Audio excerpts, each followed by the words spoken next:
Mussolini and his fascists were violent nationalists who believed in the systematic use of violence. Fascist black shirts attacked all who opposed them, like liberals and Catholics, but their main target was socialists, who threatened a revolution like the one in Russia. In October 1922, fascists seized provinces across northern Italy, then marched on Rome in their thousands to demand power through force of arms. The king gave in and made Mussolini the world's first fascist prime minister. He became a dictator. This is the story of Mussolini in power, a story of mass adulation, a story of dreams of empire, of a disastrous alliance with Hitler, and of military failures and ignominious death, all told for the first time in color.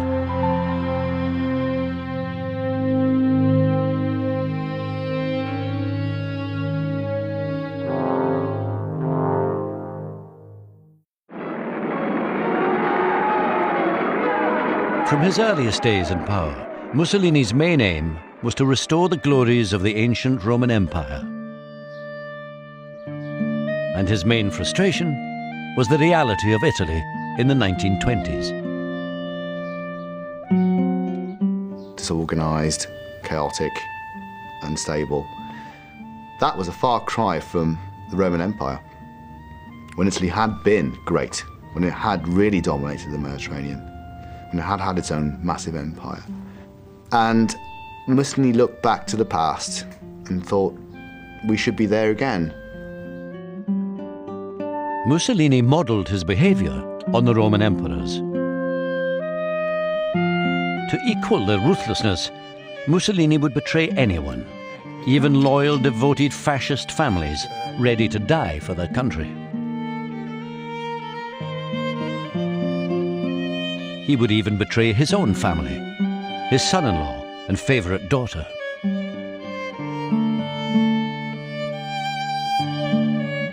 Once in power, Mussolini started to build the world's first totalitarian state, bending all institutions and people to his will.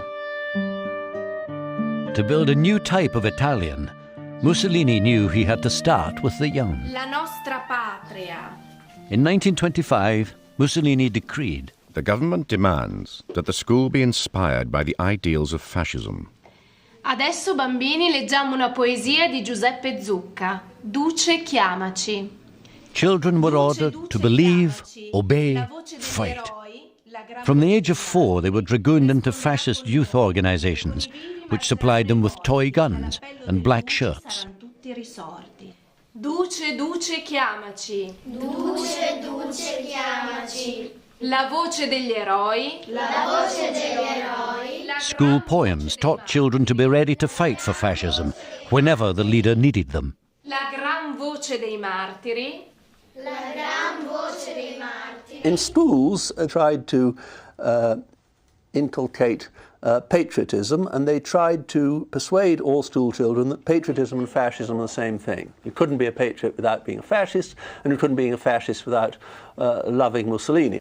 Adesso bambini facciamo Every school children would have to sort of write an essay on why I love Mussolini, or why Mussolini is the greatest man of the 20th century.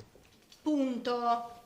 Punto. As well as propaganda for the masses, Mussolini also created a repressive police state to enforce obedience to fascism. They had a very powerful machine, both created by the Fascist Party and also just by the state police. Extremely far-reaching machine for surveillance, for spying. I mean, very little went on that the Fascist police, or one of the various Fascist polices, didn't know about. And there were enormous numbers of actions carried out by the police of every week.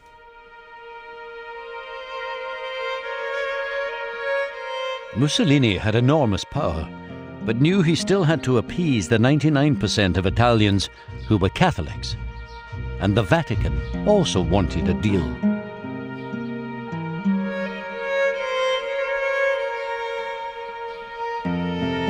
As a result of the Risorgimento, Italian unification in the 19th century, the Church lost its status, and it lost its property. It lost its the papal states vanished. So from 1870 until 1929, the Pope really had no country. In 1929, Mussolini and the Vatican signed the Lateran Pacts, giving the Church virtually everything it wanted.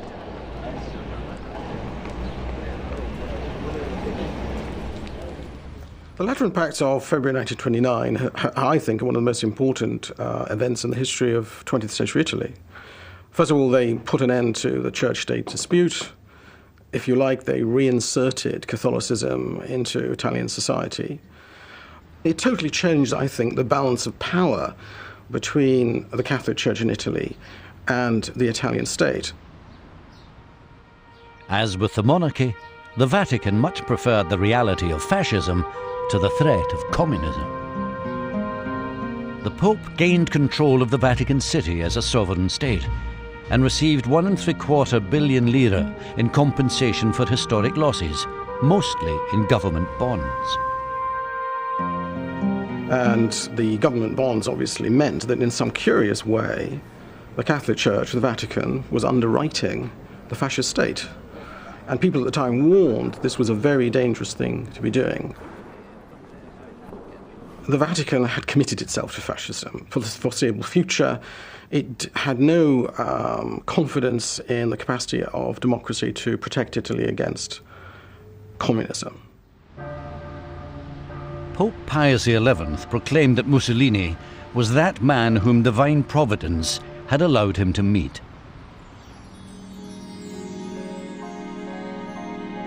In 1929, leading Jewish war veterans and their representatives were invited to meet the leader, seemingly gifted to Italy by divine providence. Many Jews had welcomed fascism as the rebirth of the Risorgimento, the 19th century nationalist movement that had unified Italy and set the Jews free from the ghetto.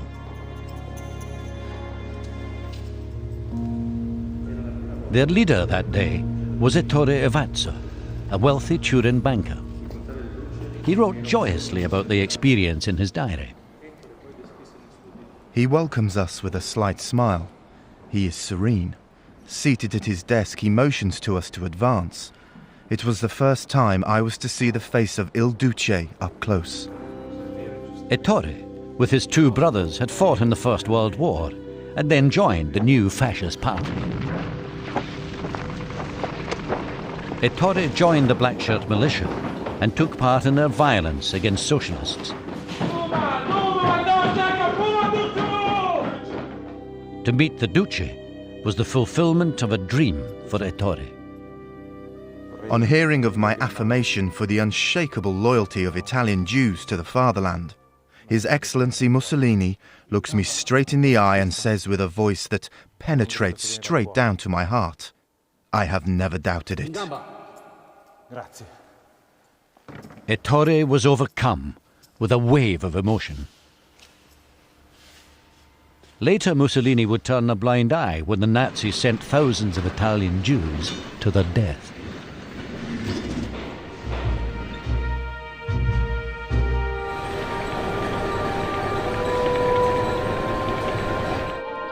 Mussolini knew Italy had to be modernized before he could create a fascist empire to rival ancient Rome. The fascists introduced a policy of self-sufficiency for agriculture and industry. Massive public works programs to drain marshes and build roads created jobs and were hugely popular.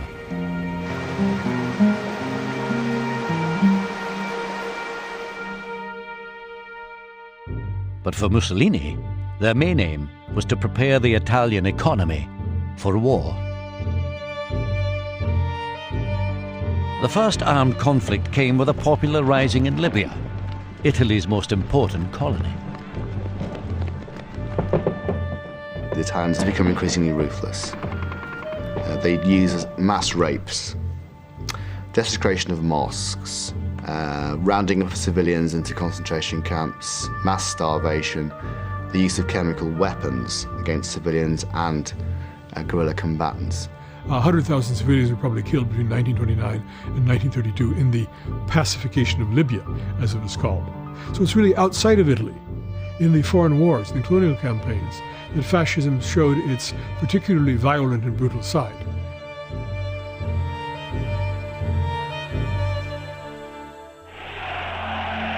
In 1933, Adolf Hitler became Chancellor of Germany.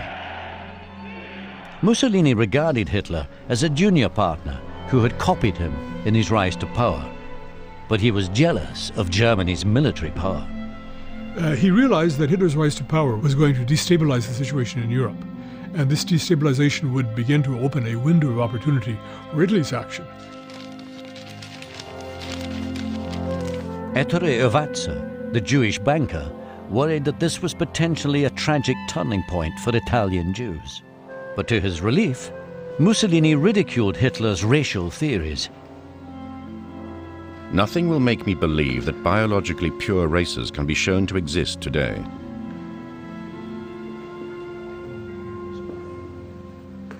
But in 1934, when two Turin Jews were caught smuggling anti-fascist literature into Italy, some newspapers called it a Jewish anti-fascist plot. Ettore panicked, fearing the return of Jewish persecution. He started his own newspaper to publicly demonstrate that Jews were patriotic and pro-fascist. We are soldiers. We are fascists. We want to kiss the tricolour flag, for which we are always ready to fight and die. There was no automatic reason Mussolini and Hitler would be allies, despite their shared views. They first clashed over Austria. Italy wanted it to be independent, rather than part of Germany. Hitler, however, had other ideas.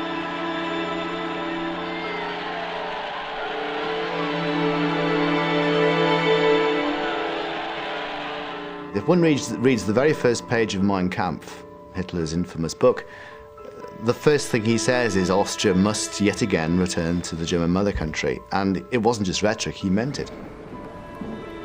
In 1934, Mussolini had made Galeazzo Ciano, his son-in-law, head of his press office. Just 4 years earlier, Ciano seemed to have made the best career move ever. Aged 27, he married Benito Mussolini's adored daughter, Edda. This relationship would end in a family tragedy of Shakespearean intensity. But in 1934, Ciano hero-worshipped Mussolini, imitating his gestures, his uniforms, and his speech.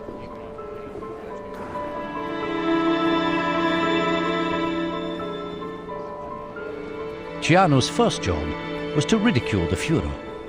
After Mussolini and Hitler clashed over Austria, Ciano briefed journalists that Hitler was a madman, hell-bent on World War.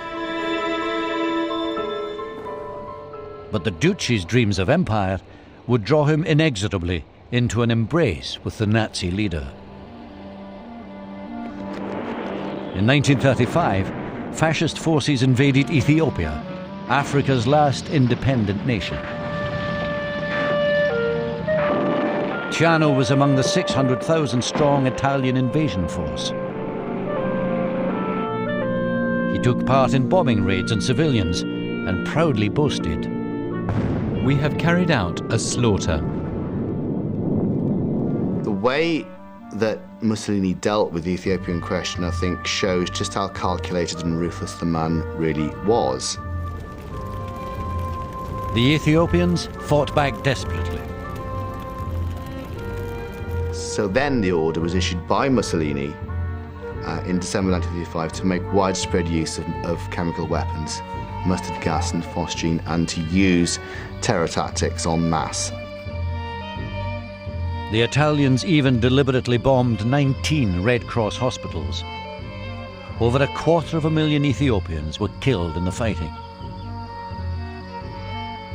For a long time, people have tried to conceal that the Ethiopian War and other forms of fascist colonial repression used such ruthless methods. Today, we know this for certain.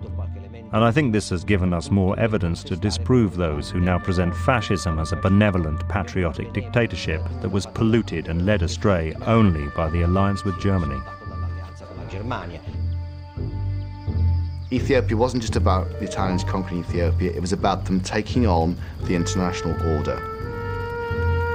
It was about challenging the predominant Mediterranean powers, the British and the French, for eventual control. That battle, that route to global war, started really in Europe with the Ethiopian crisis of 1935. Mussolini's aggressive foreign policy was hugely popular at home, but poisoned relations with Britain and France. Mussolini knew that in contrast to Britain and France, he had Hitler's backing in Ethiopia. And then both dictators backed General Franco when he rose against a left-wing government in Spain.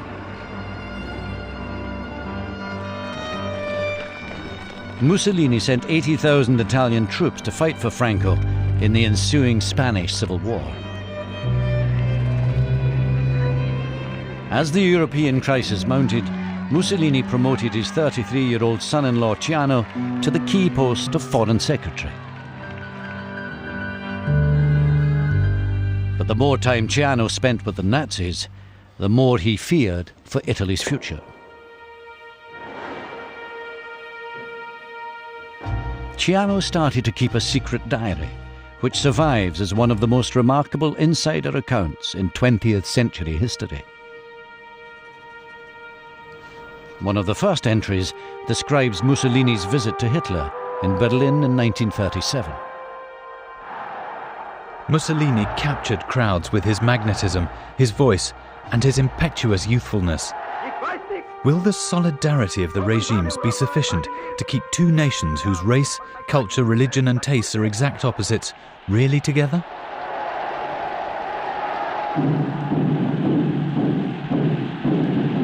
But Ciano knew that there was no alternative to the Nazis if Italy wanted to challenge the power of Britain and France. Today, the Rome-Berlin axis is something very real and extremely useful. The fascists and Nazis provided impressive military support to Franco, practicing techniques they would perfect in the Second World War. One was the bombing of civilians to create mass terror. Ciano gloated over its effect in Barcelona. The entire raid lasted only 1.5 minutes.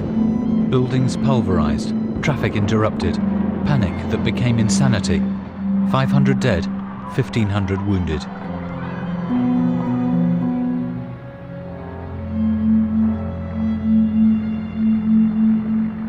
In February 1938, Mussolini decided to partially imitate Hitler and impose harsh anti-Semitic laws. The Germans never asked the Italians to introduce racial anti-Semitism. There is no evidence to suggest that Mussolini came under pressure from Hitler. Mussolini believed Hitler's ruthless policies had created a military juggernaut that would roll across Europe. Since he was a Machiavellian and a pragmatist and wanted Italy to assume its place among the great nations, he had a whole ideology that if you were really a serious person, you brushed aside any kind of humanitarian concerns about who you might be stepping on in order to further the cause of national greatness. Crushing the rights of a few thousand Jews in Italy was a small price to pay for national greatness. Ovazza and the 47,000 Italian Jews were unaware of the fate that would befall them. On the 11th of March 1938, Ciano wrote a bare phrase.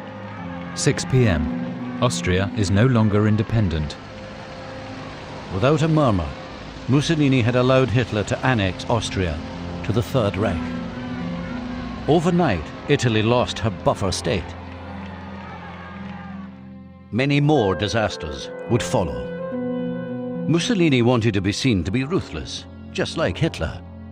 Ciano revealed. The truth about the bombing of Barcelona is that Mussolini gave the orders. Franco knew nothing, and yesterday asked us to suspend them for fear of foreign complications. Ciano noted. Mussolini claimed to be pleased by the fact that Italians managed to horrify by their aggression instead of giving pleasure as mandolin players.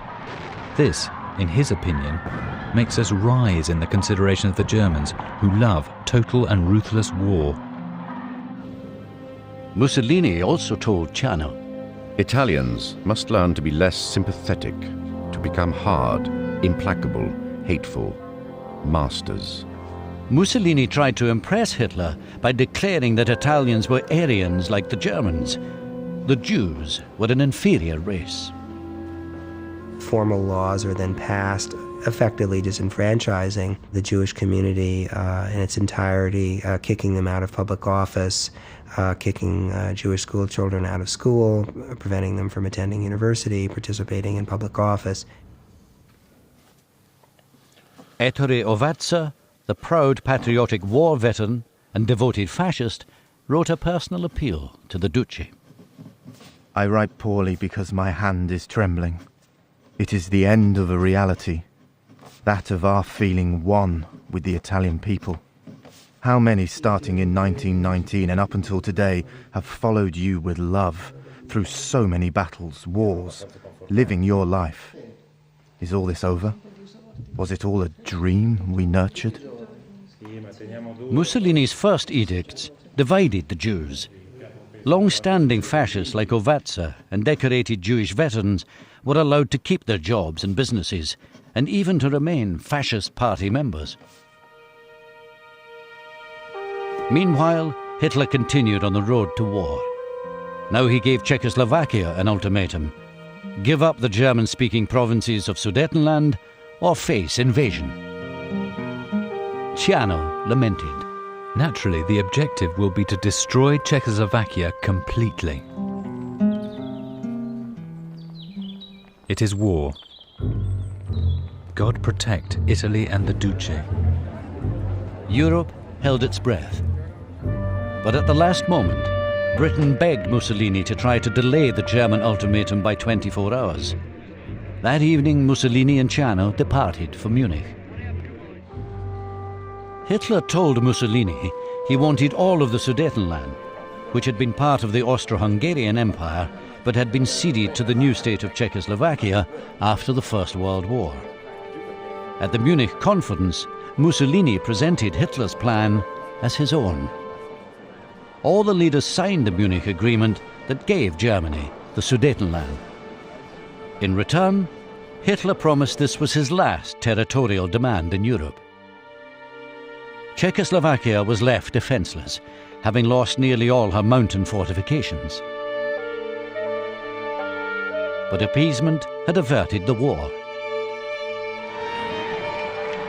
Ciano witnessed the resulting adulation. In Italy, from the Brenner Pass to Rome, from the king to the peasants, the Duce receives welcomes as I have never seen. Mussolini won great respect abroad and great popularity at home because he appeared as the peacemaker. But there's a very funny thing about this, that Mussolini himself wasn't at all pleased. He went home muttering, all the crowds are cheering me as the man of peace, but I don't want to be the man of peace, I want to be the man of war. A few days after this crisis, Mussolini introduced even tougher anti-Semitic laws. These laws ended equality for all Jews, even dedicated fascists. Ettore Ovazza had to sell the family bank and resign from the fascist party.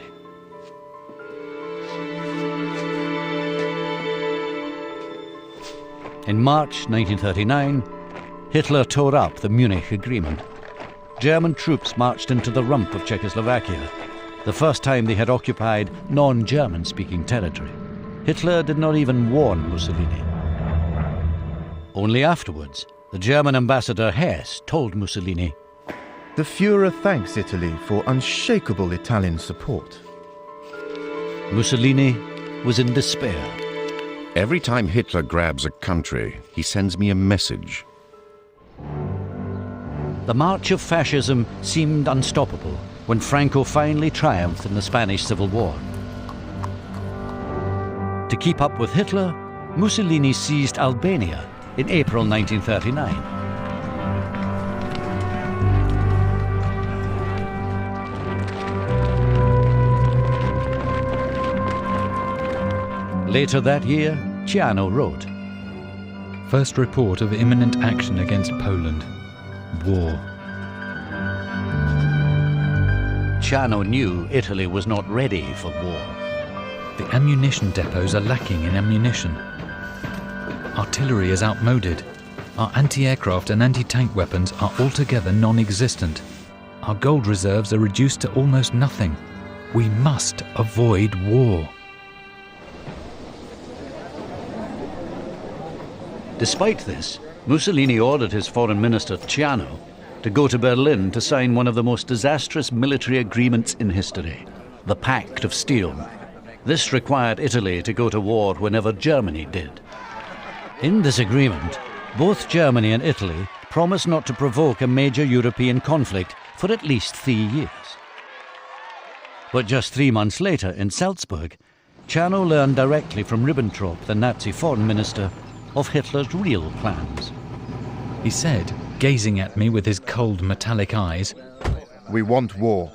Poland must be invaded, defeated, annihilated, and annexed to the Third Reich in the same fashion as Austria and Czechoslovakia. Hitler basically followed his own designs. He marched to his own drummer. He implemented his own foreign policy. He didn't even take Italy into consideration in terms of discussion before considering his major changes in foreign policy. After meeting Hitler, Ciano knew Europe would be engulfed in war. He has decided to strike, and strike he will. The fate that might befall us does not interest them in the least.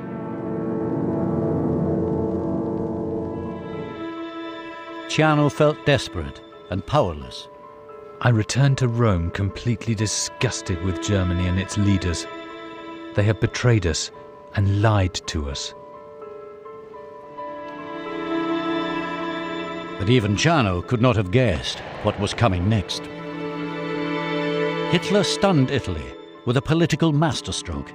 He signed a non-aggression pact with the Soviets, which secretly carved up Poland. 5:25 a.m. Germany attacks Poland. 11 a.m. Britain declares war on Germany. Ciano struggled hard to keep Mussolini out of the war. The idea of joining the Germans attracts him, but I must fight to the end. Otherwise, it will mean the ruin of the country, the ruin of fascism, and the ruin of the Duce himself. Mussolini told Ciano, The Italians, after having heard my warlike propaganda for 18 years, cannot understand how I can become the herald of peace, now Europe is in flames. Mussolini, I think, always saw Italy's inability to enter the war in September 1939 as a failure, something which he was embarrassed about, rather ashamed of. He is still, in international terms, a revolutionary, that he is a man with a mission. He has to leave his mark on history by making Italy great or greater. He can't do this without war. As the Germans swept across democratic Europe in 1940, Mussolini could restrain himself no longer. He declared war on France and Britain. Ciano wrote, The adventure begins. May God help Italy. The most awful, I think the most contemptible reason Mussolini gave for going to war was he said, we need a few thousand dead in order to be able to sit at the conference table. And he thinks that's going to be it. In the first month, the Italian army made little progress in its invasion of France. Mussolini blamed his soldiers rather than himself. It is the material that I lack. Even Michelangelo needed marble to make statues. If he had only clay, he would have been nothing more than a potter. Mussolini planned to run a parallel war with Germany. While Hitler grabbed territories north of the Alps, he would grab countries around the Mediterranean.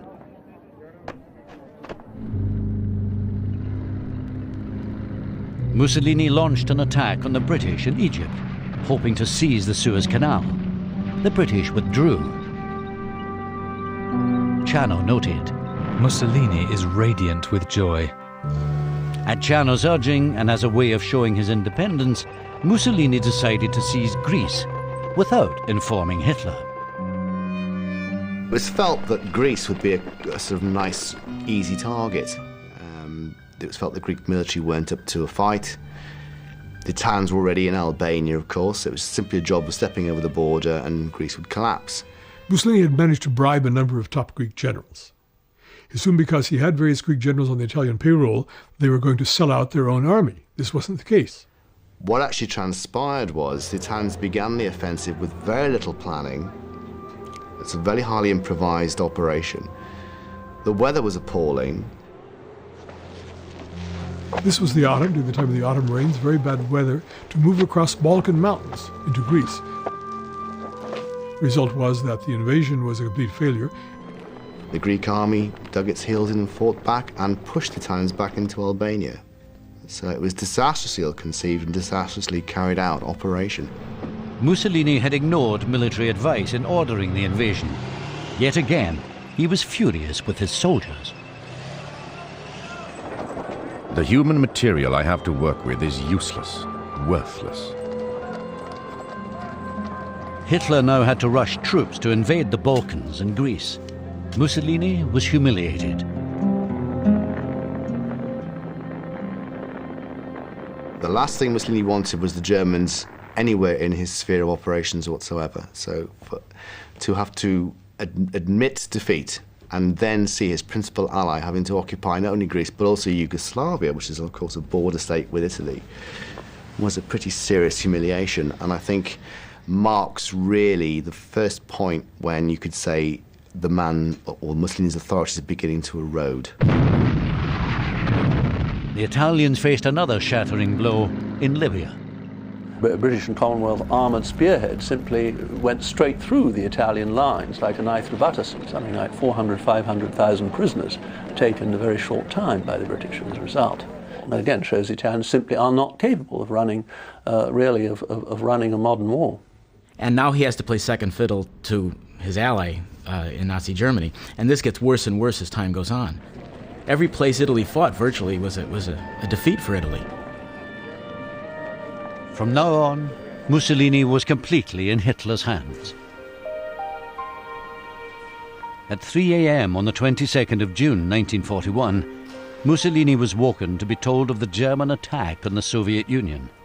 There had been no consultation, no forewarning. Mussolini was angry and humiliated. Even I don't dare disturb my servants at night, but the Germans make me jump out of bed at any hour without the slightest consideration. Germany was now the absolutely dominant partner in the Axis. Italians felt powerless. The great question in Italy was, who is really the enemy? The popular saying on the streets was, if England wins, we lose, but if Germany wins, we are lost. Mussolini shared the very same suspicion. He told Ciano bitterly, I now seriously ask whether an English victory would not be more desirable for our future than a German victory. There were massive food shortages across Italy. But Mussolini had no sympathy with his people in their hunger. I tell you that around springtime, the rations will be even less, and this delights me, because we will finally see signs of suffering on the faces of Italian people, which will be valuable to us around the peace table. To curry favor with Hitler, Mussolini sent 230,000 ill-equipped troops to join the German invasion of Russia. The secret police reported growing anger over the military disasters.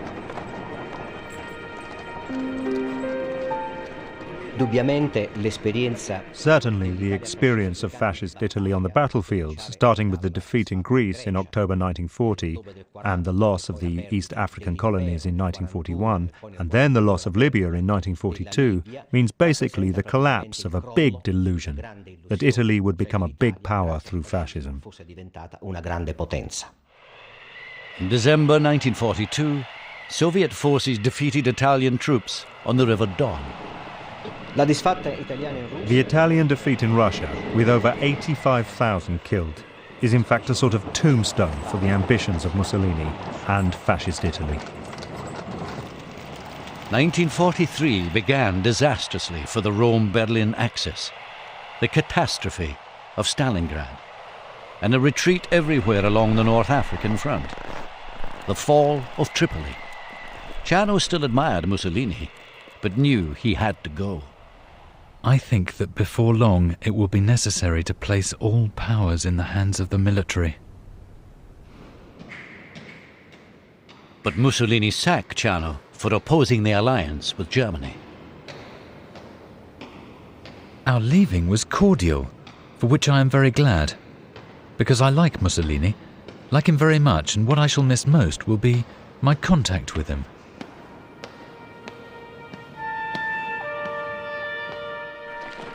Italian defeats escalated through 1943 with mass surrenders to the Allies in North Africa.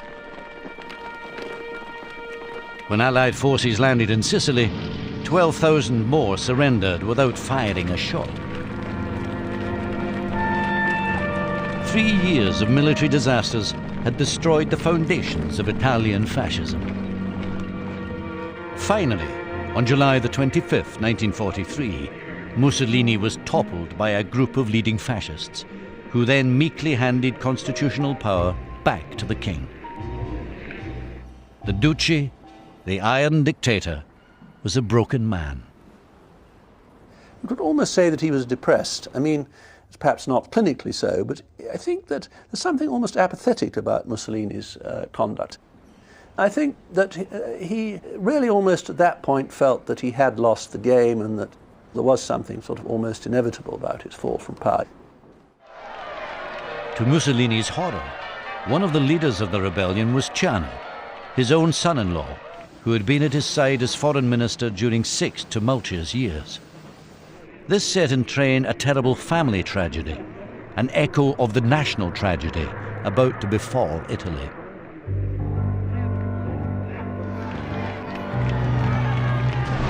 At first, there was euphoria. 20 years of fascism seemed to have melted away like snow. The king, Victor Emmanuel III, appointed Marshal Pietro Badoglio, former head of the armed services, as the new prime minister. Badoglio imprisoned Mussolini and also arrested Ciano, who was accused of massive corruption. But the chance to shorten the war and bring peace to Italy was botched. It turned out to be a fiasco. The Allies and Badoglio could not coordinate what was going to happen. Badoglio and the king pulled up and left Rome in a disaster, a disgrace, in flight to go head south. Before fleeing into the welcoming arms of the Allies, the king announced Italy had changed sides.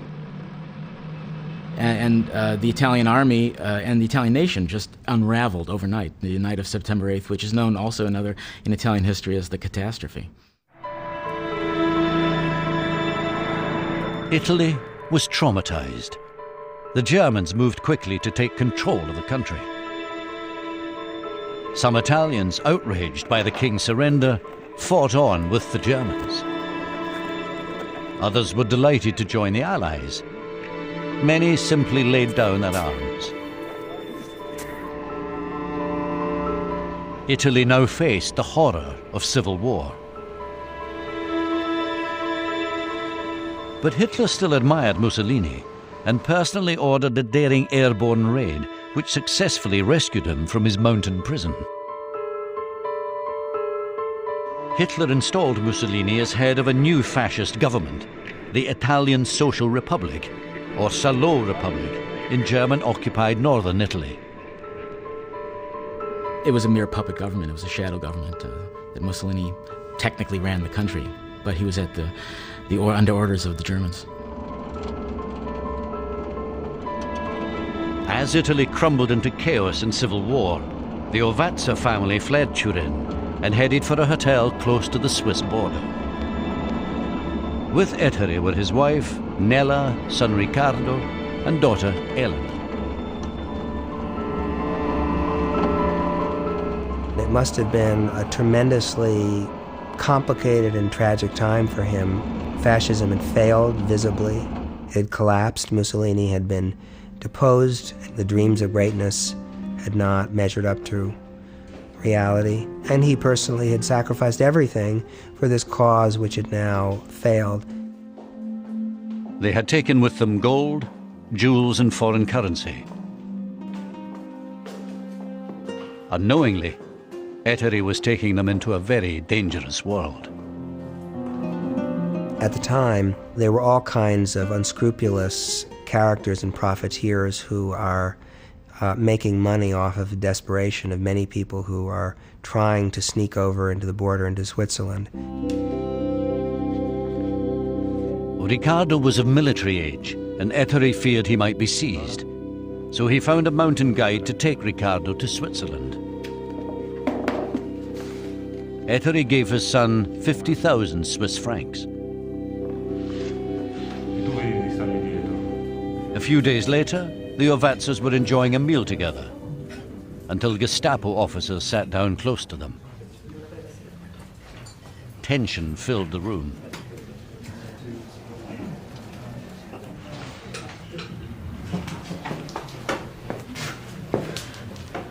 The Gestapo men told Ettore his son had been arrested for smuggling foreign currency across the border. Ettore was made to pay their bill.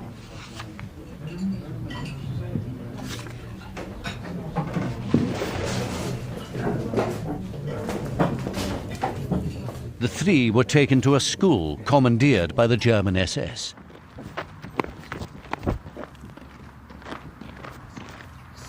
Then Ettore Ovazza, the loyal fascist Jew, was led forcibly to the school's basement. Mother and daughter followed, now relaxed, even smiling, as if assured no harm would come to their family. But once inside, all three were brutally executed. Incredibly, their bodies are then chopped up into pieces. A fire is lit, and they begin to burn these bodies right there in the schoolhouse.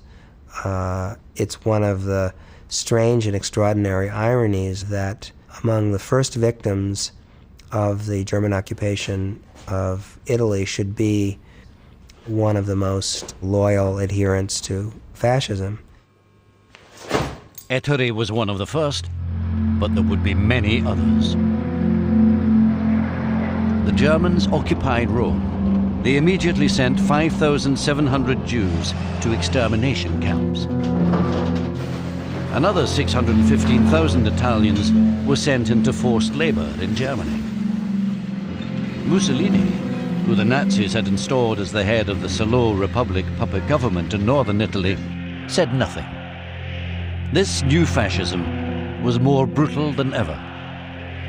It is an enraged fascist party, enraged by the coup against Mussolini on July the 25th, enraged by the surrender of September the 8th, enraged that the regime has been too tolerant with half-hearted fascists or with non-fascist Italians, and therefore it demands more strictness and more violence.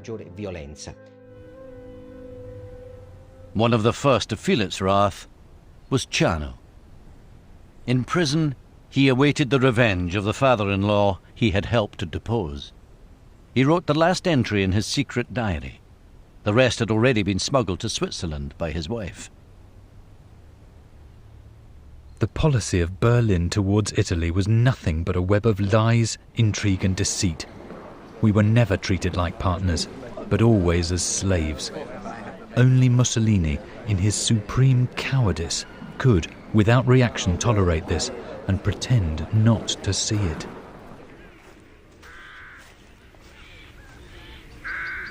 Mussolini then proved Channel right. He could have saved his son-in-law, as his daughter begged him to, but that would have betrayed weakness in front of his German masters.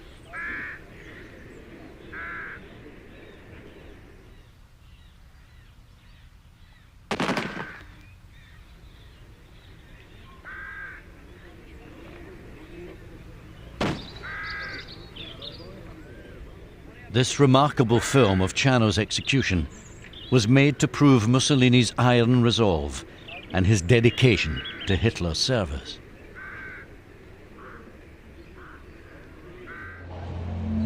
By 1944, it was clear the Axis had lost the war.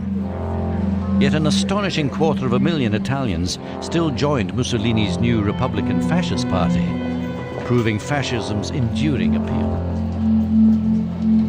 40,000 even joined a new armed force called the Black Brigades to fight anti-fascist partisans during 1944 and 45. So that there then ensued a kind of Italian civil war between fascists and anti-fascists during that last 18 months of World War II. The partisans, often led by communists, destroyed communications and attacked German troops. In reprisal, the German SS, supported by the Black Brigades, carried out a brutal campaign of suppression which led to the indiscriminate slaughter of thousands of civilians, often women and children.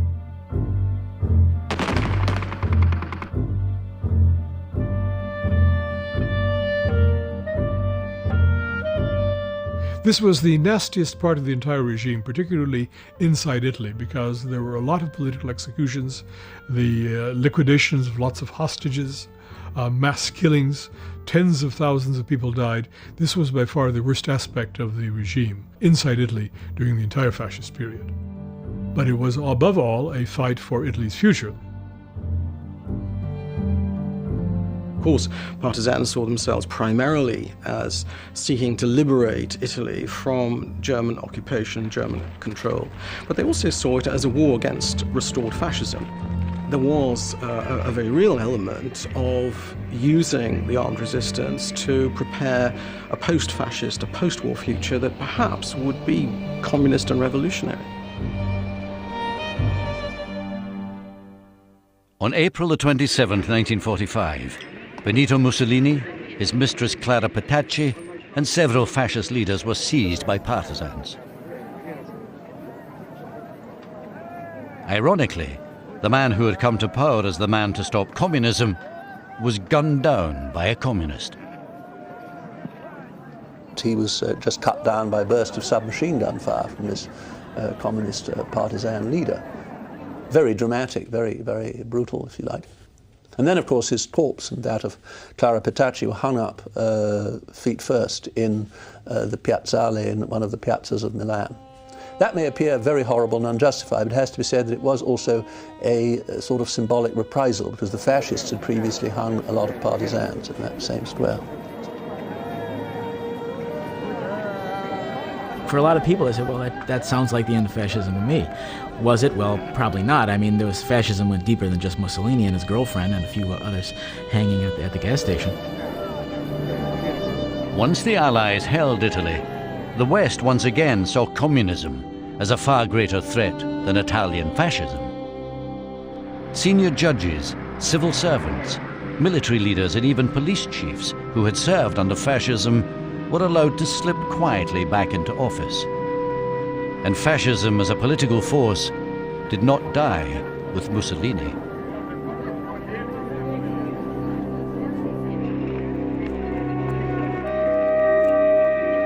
There is still, right across Italy, a widespread sense of sympathy for this man. An unwillingness to accept that maybe there's a bit more to him than just public works programs, road building and draining marshes. There was a bit more to it than that. The war in violence, the revolutionary ideology, this attempt to revolutionize Italy and make it a more martial, more aggressive society, and caused, let's not forget, the death of 55 million people. Let's never forget Mussolini's responsibility in the Second World War.